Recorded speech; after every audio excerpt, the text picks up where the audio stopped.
అందరికీ మరణాత మరణాత మరణాత.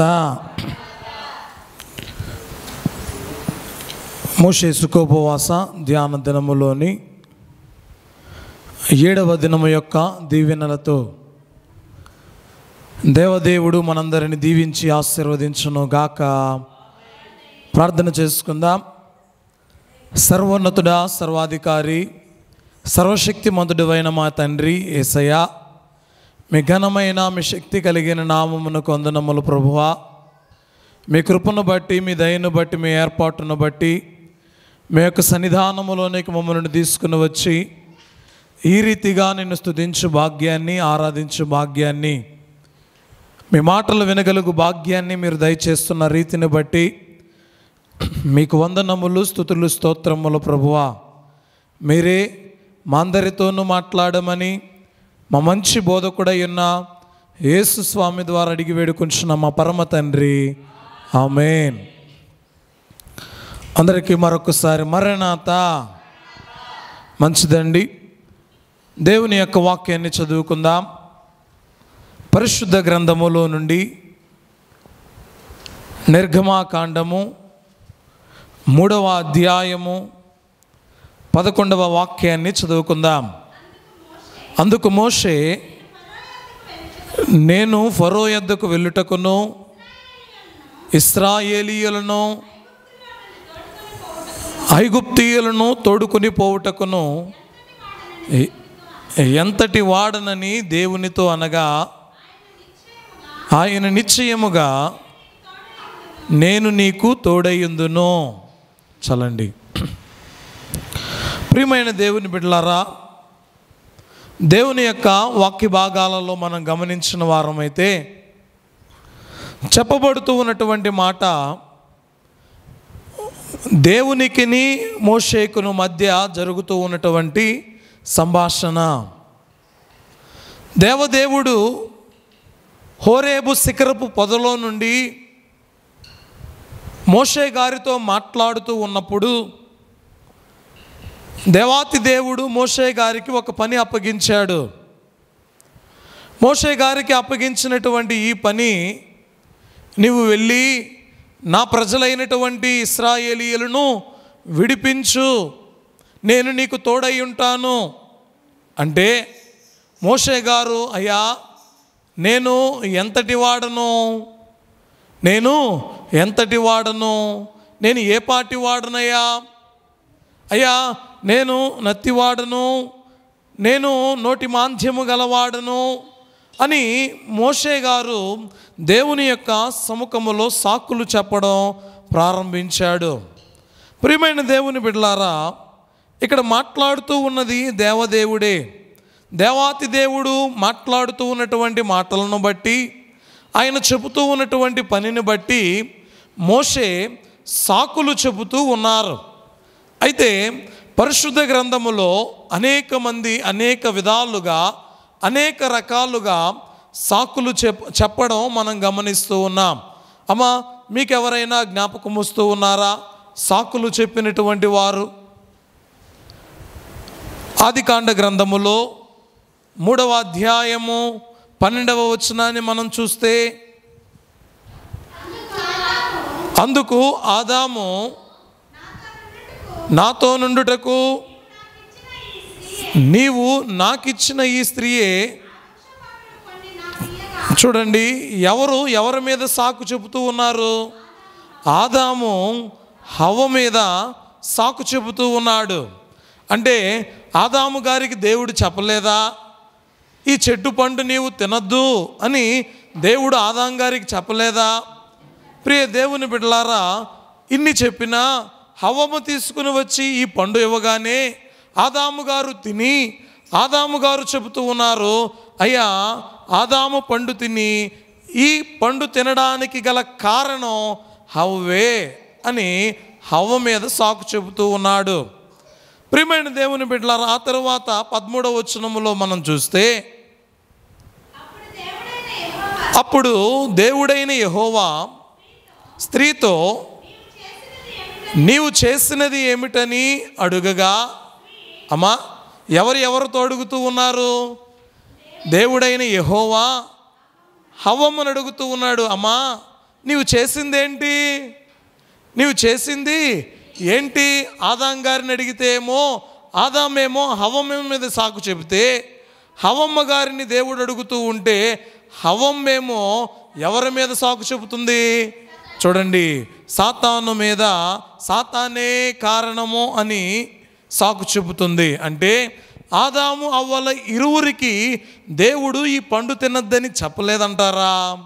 ప్రియ దేవుని బిడ్డలారా, అంటే చేయకూడని పని చేసినప్పుడు సాకులు చెప్పడం అనేది మనం చేస్తూ ఉంటాం. చూడండి, వాక్య భాగాలలో మనం గమనించిన వారమైతే ఆదాము హవ్వలు సాకులు చెబుతూ ఉన్నారు. ఇంకా పరిశుద్ధ గ్రంథములో మనం గమనిస్తే లోతు గారిని కూడా మనం చూడొచ్చు. చూడండి, 19వ అధ్యాయము 19వ వచనం. ఇదిగో నీ కటాక్షము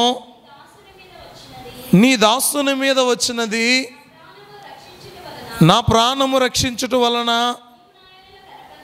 నీవు నా వలన కనపరిచిన నీ కృపను కనపరిచితివి. నేను ఆ పర్వతమునకు తప్పించుకొనలేను. ఈ కీడు నాకు సంభవించి చచ్చిపోదునేమో. అమ్మా ఏమంటూ ఉన్నాడు?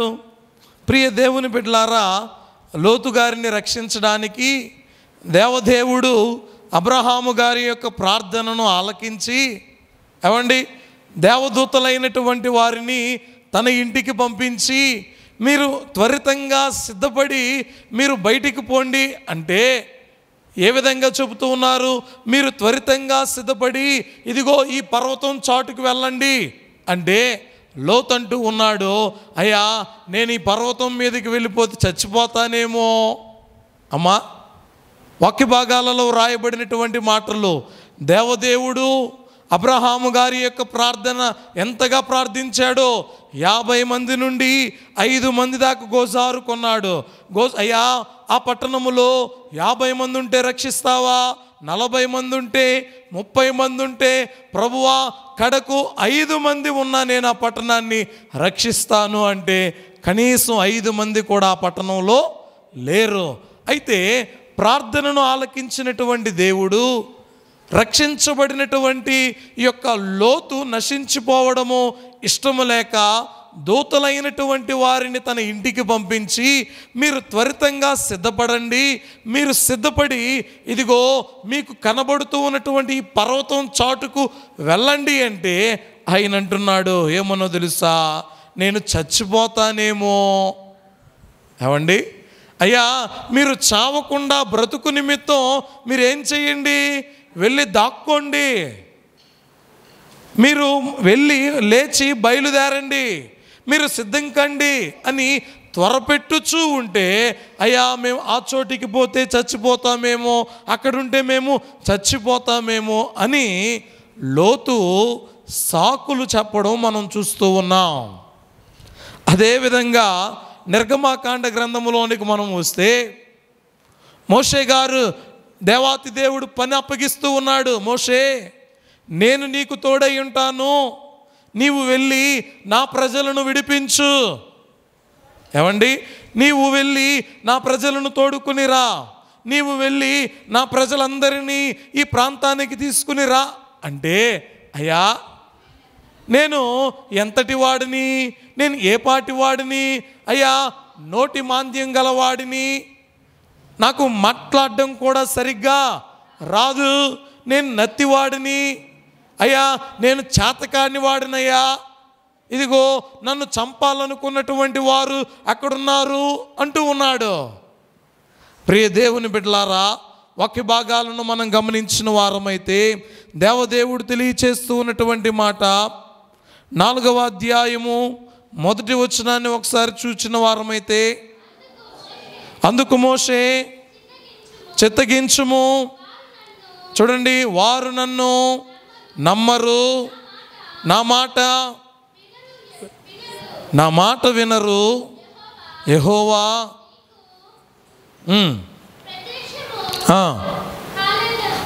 ప్రియ దేవుని బిడ్డలారా, వాక్య భాగాలలో మనం గమనించిన వారమైతే అయ్యా వారు నా మాట వినరు, నన్ను నమ్మరు, నీకు ఎప్పుడు దేవుడు ప్రత్యక్షమయ్యాడు, నీవు ఎవరు అని అడుగుతారు, అప్పుడు నేనేం చెప్పాలి? ఏమండి, వాక్య భాగాలలో రాయబడినటువంటి ఈ మాటలు ఇవన్నీ, ఇదంతా కూడా హోరేబు కొండ దగ్గర మండుచూ ఉన్నటువంటి పొద దగ్గర జరిగినటువంటి సంభాషణ. దేవాతి దేవుడు మాట్లాడుతూ ఉన్నాడు, మోషే నేను నీకు తోడుగా ఉంటాను అంటే మోషే గారు సాకులు చెప్పడం చూస్తూ ఉన్నాం. 10వ వచనాన్ని ఒకసారి చూద్దాం. అప్పుడు మోషే, ప్రభువా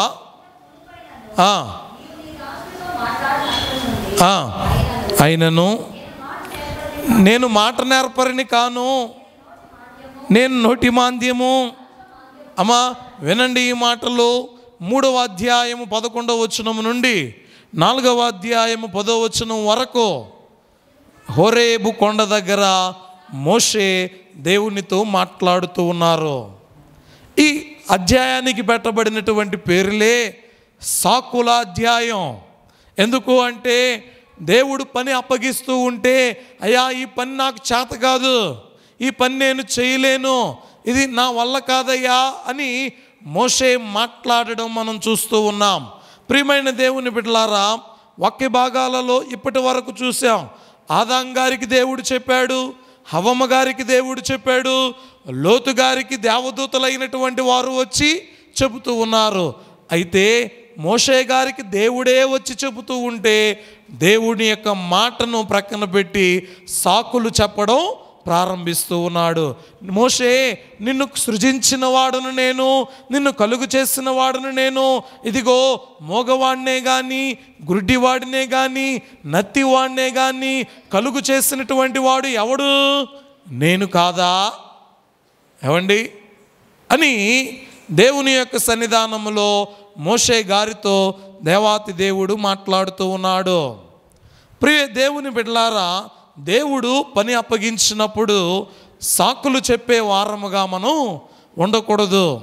దేవుడు మనలను పిలిచాడు, ఆయన పిలుపునకు సాకులు చెప్పే వారముగా ఉండకూడదు.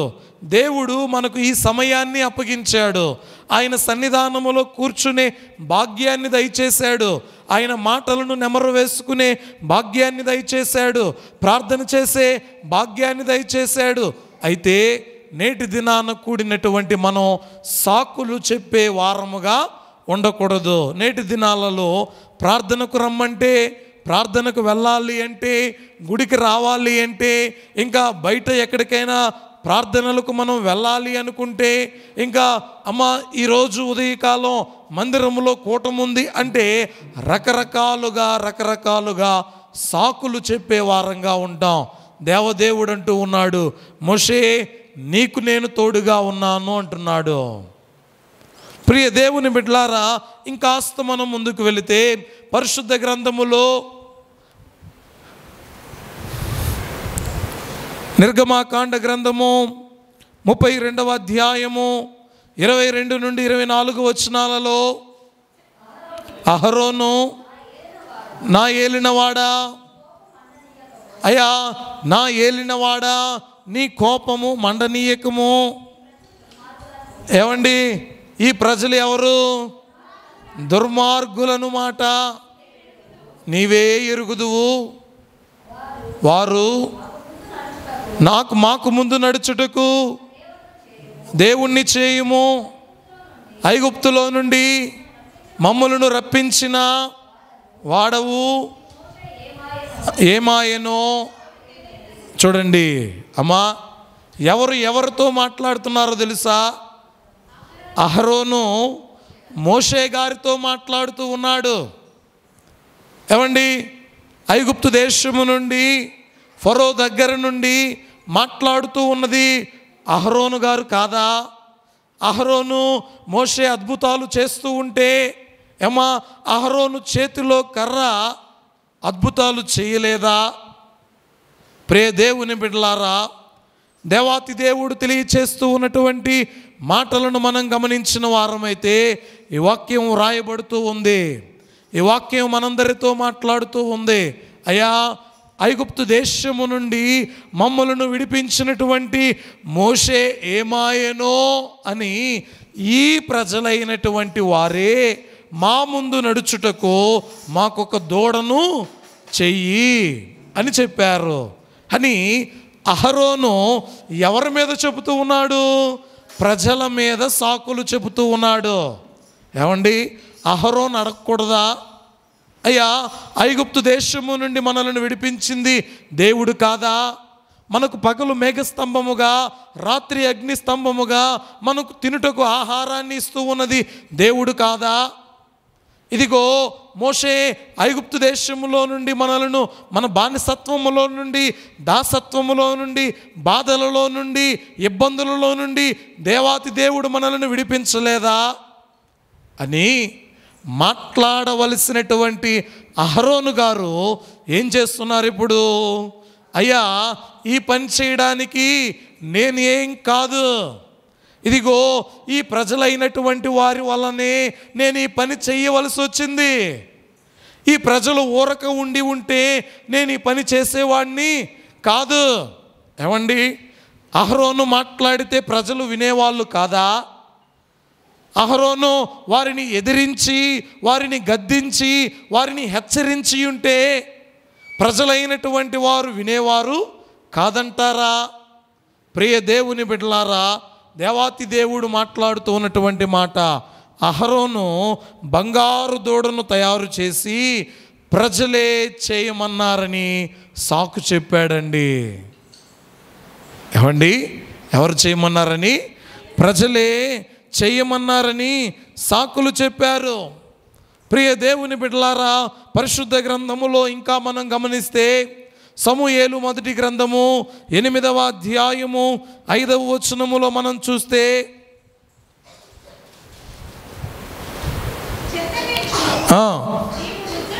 నీవు వృద్ధుడవు, అమ్మా నీవు వృద్ధుడవు, నీ కుమారులు నీ ప్రవర్తన వంటి ప్రవర్తన గలవారు కారు గనుక సకల జనుల మర్యాద చొప్పున మాకొక రాజును నియమింపుము. ప్రియ దేవుని బిడ్డలారా, విన్నారా ఈ మాట? ఎవరితో మాట్లాడుతూ ఉన్నారు అంటే, అమ్మా ఇశ్రాయేలీయులు సమూయేలు గారితో మాట్లాడుతూ ఉన్నటువంటి మాట. ఎవరితో మాట్లాడుతున్నారండి? సమూయేలు గారితో మాట్లాడుతూ ఉన్నారు. సమూయేలు, నీవు ఏమైపోయావు? వృద్ధుడు అయిపోయావు, నీవు ముసలివాడు అయిపోయావు. అయ్యా చూడండి, సమూయేలు గారు చేసే పని ఏంటి? సమూయేలు ప్రవక్త. సమూయేలు గారు, ప్రియ దేవుని బిడ్డలారా, దేవుని యొక్క పనిని ఇశ్రాయేలీయుల ప్రజలకు చెప్పి వారి దగ్గర చేయించేవారు. చూడండి, ఇశ్రాయేలీయులు నాయకులైపోయారు. నాయకుల తరువాత న్యాయాధిపతులు వచ్చారు. న్యాయాధిపతులలో చిట్ట చివరి న్యాయాధిపతిగా సమూయేలు గారే ఉన్నారు. చూడండి, ఈ సమూయేలు గారు దేవుని దగ్గర నుండి చెబుతూ ఉన్నటువంటి ఈ మాటలు ఏవి కూడా ఎవరికి ఇష్టం లేకుండా ఉన్నాయి? ఇశ్రాయేలీయులకు ఇష్టం లేకుండా ఉన్నాయి. చూడండి ప్రియ దేవుని బిడ్డలారా, ఇశ్రాయేలీయులు దేవునికి లోబడడం ఇష్టం లేక నీవు ముసలివాడు అయిపోయావు, నీ కుమారులు నీ వంటి ప్రవర్తన కలిగినటువంటి వారు కారు, కాబట్టి మమ్ములను పరిపాలించుటకు సకల మర్యాదల చొప్పున మాకొక రాజుని నియమించు. ప్రియ దేవుని బిడ్డలారా, అంటే మేము ఎవరి మాటనో? ఈ ప్రవక్త ఉంటే దేవుడు ప్రవక్తతో ఏ మాట అయితే మాట్లాడతాడో ఆ మాట ఎవరితో చెబుతాడండి? ఇశ్రాయేలీయుల ప్రజలతో చెబుతాడు. ప్రియ దేవుని బిడ్డలారా, ఇప్పుడు రాజు అనుకోండి, రాజుతో దేవుడు మాట్లాడు. ప్రవక్తే వచ్చి రాజుని హెచ్చరిస్తాడు. ప్రవక్తే వచ్చి రాజుకి సూచనలు తెలియచేస్తాడు. ప్రవక్తే వచ్చి ఏ విధంగా చేయాలో, ఎలా ఉండాలో, దేవుడు ఏం చెబుతూ ఉన్నాడో అని ప్రజలైనటువంటి వారికి తెలియచేస్తాడు. ప్రియ దేవుని బిడ్డలారా, ఇశ్రాయేలీయులను పరిపాలించుటకు మొట్టమొదటి రాజుగా సౌలును దేవుడు నియమించాడు. ఎవరినండి? చెప్పండి, ఎవరిని? సౌలుని. ప్రియ దేవుని బిడ్డలారా, ఈ మాటలో ఏం వ్రాయబడింది? నీవు ఇంకా ముసలివాడివి అయిపోయావు అని వ్రాయబడి ఉంది, వృద్ధుడు అయిపోయావు అని వ్రాయబడి ఉంది. అయితే సౌలును అభిషేకించినటువంటి సమూయేలు గారే 40 ఏండ్ల తరువాత మరలా ఎవరిని అభిషేకించాడండి? దావీదు గారిని కూడా అభిషేకించాడు.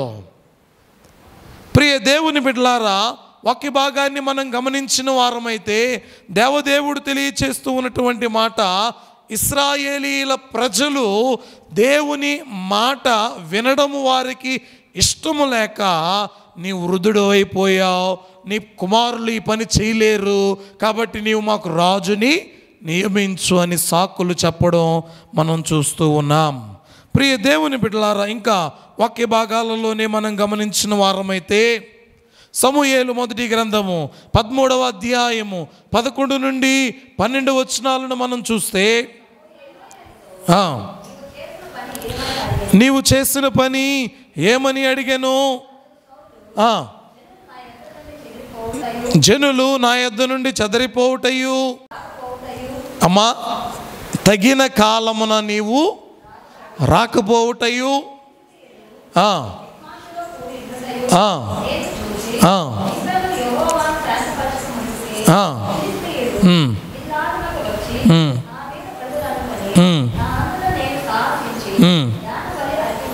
చాలండి. అమ్మా, బలి అర్పించవలసినటువంటి పని ఎవరిది అంటే సమూయేలు గారిది, యాజకులైనటువంటి వారిది. అయితే సమూయేలు గారు ఇంకా ఆలస్యంగా ఇంకా రాలేదు ఆ చోటికి. ఇంకా ఆ చోటికి రాకపోయేసరికి సౌలు అంటూ ఉన్నాడు, ఏమన్నా తెలుసా? అయ్యా, నీవు రావడం ఆలస్యమయ్యింది. ఏమండి? నీవు రావడం ఆలస్యమయ్యింది కాబట్టి నీవు చేయవలసిన పనిని నేను చేశా. అర్థమవుతుందండి? సౌలు తొందరపడి యాజకుడైనటువంటి అర్పించవలసిన బలి అర్పించి సమూయేలే ఆలస్యమే దీనికి కారణమని సాకు చెబుతూ ఉన్నాడు. అయ్యా, నీవు ఆలస్యంగా వచ్చావు, అందుకే నీవు చేయవలసినటువంటి పనిని నేను చేశా. ప్రియ దేవుని బిడ్డలారా, అర్థమవుతుందండి? అంటే జనులైనటువంటి వారు ఆయన చెబుతూ ఉన్నాడు, అయ్యా ఇదిగో ఫిలిస్తీయులైనటువంటి వారు మన మీదకి, శత్రు సైన్యము దండెత్తి మన మీదకి వచ్చేస్తారేమో అని తొందరపడి నేనే నీవు రావడం ఆలస్యం అవుతుందని పని చేశా. ప్రియ దేవుని బిడ్డలారా, సౌలు ఈ పని చేసి, అమ్మా సౌలు గారికి ఈ పని చేయకూడదని తెలుసు. అమ్మా వినండి, ఈ మాటలు ఎందుకు చెప్తున్నాను అంటే, ఇది చేయకూడదని తెలుసు, ఇది మనం చేయవలసినది కాదు అని కూడా తెలుసు, కానీ సాకులు చెప్పడం ఏం చేస్తూ ఉన్నాం? అలవాటైపోతూ ఉంది. దాని తర్వాత కూడా దేవుడు ఒక మాట చెబితే సౌలు మరొక విధంగా చేస్తాడు. ఆ మాట కూడా మీకు చూపిస్తాను. చూడండి, సమూయేలు మొదటి గ్రంథం 15వ అధ్యాయం 21వ వచనం.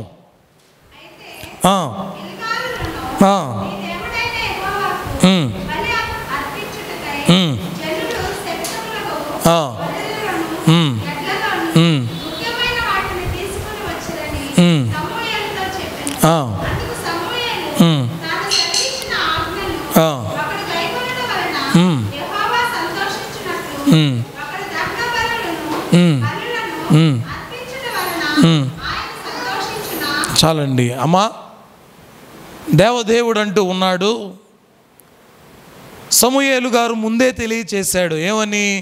ఇదిగో ఈ ప్రాంతంలో మీరు యుద్ధం చేస్తూ ఉన్నారు, ఈ ప్రాంతంలో మీరు వీరందరినీ కూడా జయిస్తారు. అయితే ఈ ప్రాంతములో నుండి బంగారాన్ని కానీ వెండిని కానీ పశు సంపదను కానీ, గొర్రెలను కానీ, ఎడ్లను కానీ, మరి దేనిని కూడా మీరు తీసుకుని రాకూడదు. ఇది దేవుని ఆజ్ఞ.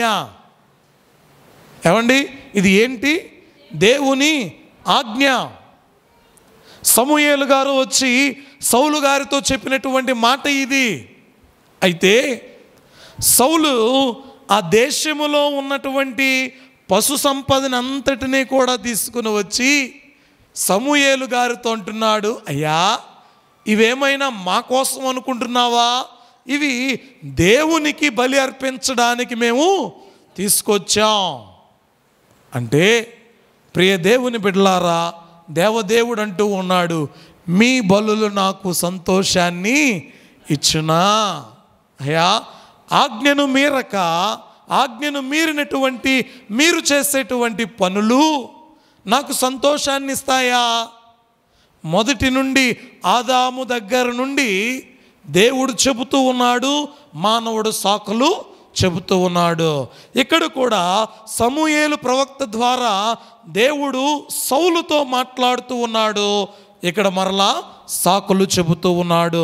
ప్రియ దేవుని బిడ్డలారా, వాక్య భాగాలలో మనం గమనించిన వారమైతే సౌలు దురాశతో ఆయన చేస్తూ ఉన్నటువంటి పని ఏంటి అంటే, ఆ గిల్గాలులో ఉన్నటువంటి పశు సంపదనంతటినీ కూడా తీసుకుని వెళ్ళాడు. ప్రియ దేవుని బిడ్డలారా, ఆలోచన చేయండి. ఈ విధమైన పని చేసి, ఏమండి, ఈ విధమైన పని చేసి, అయ్యా, ఇవి దేవుని కొరకే తెచ్చాను అని సాకు చెప్పాడండి. ఇవి ఎవరికి? అమ్మా, ఒకడు దొంగతనం చేసి, అయ్యి నాకు అనుకున్నావా? ఎవరికి? దేవుడికే. అమ్మా, ఎలా ఉంది? చేసిందే దొంగ పని, ఎవరు చూడట్లేదులే అనుకో. నీవు ఆ వస్తువుని తీసుకుని వచ్చావు, ఆ వస్తువుని తీసుకుని వచ్చి దేవునికి ఇచ్చావు. నీవు తెచ్చినటువంటి వస్తువును బట్టి దేవునికి సంతోషమా? చూడండి, నీ కష్టార్జితాన్ని, ప్రభువా, వారమంతా నీవు నన్ను కాపాడావు, నాకు పనినిచ్చావు, నేను సంపాదించుకున్నాను, మంచి ఆరోగ్యం ఇచ్చావు ప్రభువా, ఇదిగో నీవు ఇచ్చినటువంటి దానిలో నీకు నేను అర్పణ అర్పిస్తున్నాను అంటే దీనిని బట్టి దేవుడు సంతోషపడతాడు. కానీ ఎక్కడో దొరికింది నీవు తీసుకుని వచ్చి, అయ్యా, ఇది నేను దొంగతనమే చేసి తీసుకొచ్చా, కానీ ఎవరి కోసం తెచ్చాను? నీ కోసమే తెచ్చాను అంటే, ఏమండి, అది తప్పు, అది తప్పు. కాబట్టి ప్రియ దేవుని బిడ్డలారా, వాక్య భాగాలలో చెప్పబడుతున్నటువంటి మాట, అయ్యా, నీ పొరుగు వానిది దేనినైనను కూడా నీవు ఆశింపకూడదు అని ఆజ్ఞ ఉంటే, నీవేమో దొంగతనం చేసుకుని తీసుకుని వచ్చి ఇది నీకే ప్రభువా అంటే దేవుడు ఇష్టపడతాడా? ఇష్టపడడు. లూకాసు సువార్తలో కూడా ఒక మాట ఉంది. 14వ అధ్యాయము 18 నుండి 20 వచనాలను మనం చూస్తే యేసుక్రీస్తు ప్రభు వారు ఒక మాట చెబుతూ ఉన్నారు. అయ్యా, విందు జరుగుతూ ఉంది, మీరందరూ కూడా ఈ విందుకి రండి అని ఆహ్వానిస్తూ ఉంటే, అక్కడ ఉన్నటువంటి వారు అంటూ ఉన్నాడట, ఒకడేమో నేను ఒక పొలాన్ని కొని ఉన్నాను అంటున్నాడట, మరి ఒకడేమో నేను ఎడ్లు కొన్నాను అంటూ ఉన్నాడు, మరి ఒకడేమో నేను ఒక స్త్రీని పెళ్లి చేసుకున్నాను అని సాకులు చెబుతూ శ్రేష్టమైన విందును పోగొట్టుకున్నారు. ప్రియమైన దేవుని బిడ్డలారా, వాక్య భాగాలలో మనం గమనించిన వారమైతే దేవదేవుడు తెలియచేస్తూ ఉన్నాడు. యేసయ్య ఒక ఉపమానాన్ని చెబుతూ, తలాంతులను గూర్చినటువంటి ఉపమానాన్ని చెబుతూ, ఏమండి, 10 తలాంతులు ఒకతనికి, 5 తలాంతులు ఒకతనికి, 2 తలాంతులు ఒకతనికి ఇచ్చాడు. అయితే ఈ 2 తలాంతులు గల వ్యక్తి దగ్గరికి దేవుడు చడుగుతూ ఉంటే ఏం మాట్లాడుతున్నాడో చూడండి. మత్తయి సువార్త 25వ అధ్యాయము 24-25 వచనాల్లో, ఒక తలాంతు తీసుకుని వాడు వచ్చి, అయ్యా, నీవు విత్తని చోట కోయివాడవును,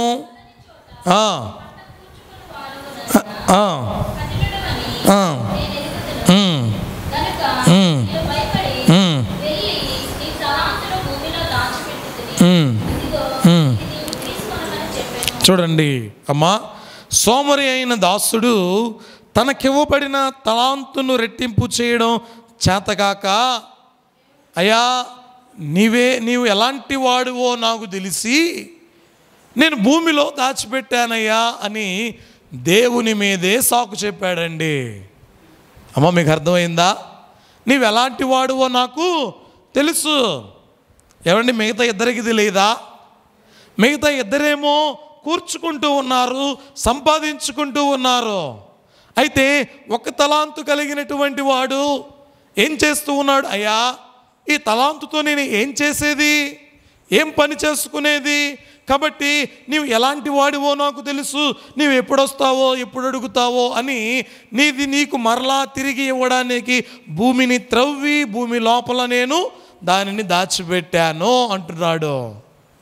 ప్రియ దేవుని బిడ్డలారా, వాక్య భాగాలలో చెప్పబడుతున్నటువంటి మాట, సోమరి అయినటువంటి దాసుడు అయ్యా ఆయన చెబుతూ ఉన్నాడు, తలాంతును రెట్టింపు చేయడం చేతకాక దేవుడే చెడ్డవాడని సాకు చెప్పాడండి. వాక్య భాగాలలో వ్రాయబడినటువంటి మాటలను మనం గమనించిన వారమైతే పరిశుద్ధ గ్రంథములో దేవాదేవుడు తెలియచేస్తూ ఉన్నాడు, అయ్యా దేవుడు మీకు పని అప్పగించాడు, దేవుని పని చేయడానికి మీకు అవకాశం ఇచ్చాడు. దేవుని పని చేయడం ఒక బాధ్యతగా తీసుకొని ఆ పని చేయడానికి ఇష్టపడాలి, కానీ సాకులు చెప్పే వారముగా ఉండకూడదు.